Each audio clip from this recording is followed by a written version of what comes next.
Ito ang area ng mga kahoy ko nga na pinagpapatay, pinagpuputol to sinararo. Ayan. Mga dito may nyug ako rito agnara. Ayan. Dito napatay lahat. Ayan.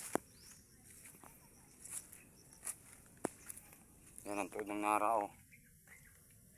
Ayan. Pa. Ayan. At ito naman ang kinuha niya na area ko. Ayan, Talamnan to eh. Sa Ilonggo Talamnan. Sa Tagalog Sakahan. Yan ang payag na ginamit niya. Kahoy ko pa yung ginamit niya dyan. Yan, ito yung amin oh. Ayan oh. Yan. Yan oh. Mga kahoy ko. Yung mga anak ko nagriritas. At ito naman, amin din to. Ito pataas. Ito yung kalaparan. Mga abaka, saging, kape, niyog. No?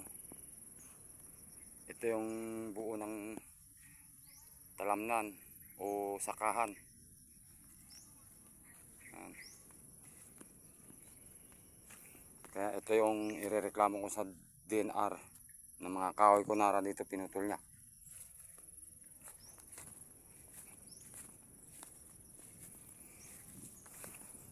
Yan ang tao na walang kwenta. Ito tinamnan niya, nilagyan niya ng saging oh, parang kung sino, akala niya kung sino siya. Pinahilirahan niya ng saging oh. Ang talim ko rito pinatay niya lahat. Hasta ng nyog. 3 taon na yung edad ng nyog. Pinatay niya. Tinamnan niya ng saging. Ito pa yung isang nara ko.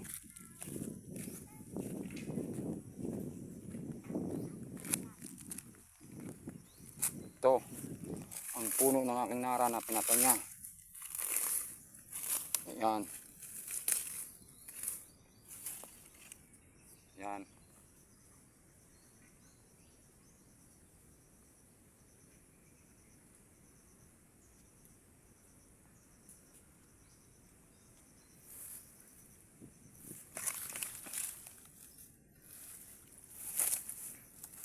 Yan.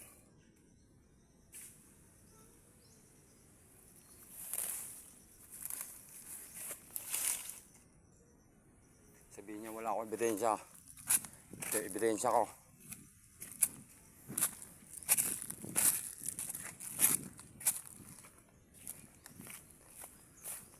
Walong taon na ako nagtatanim dito. Nagtataka ako hindi lumalaki. Laging napapatay. Laging nawawala ang tinatanim ko. Yung pala siya palang tumitira. Ito yung nara ko isa. Yan, tinanim ko to galing to sa eskwelahan. Hinihingi ko sa maestra.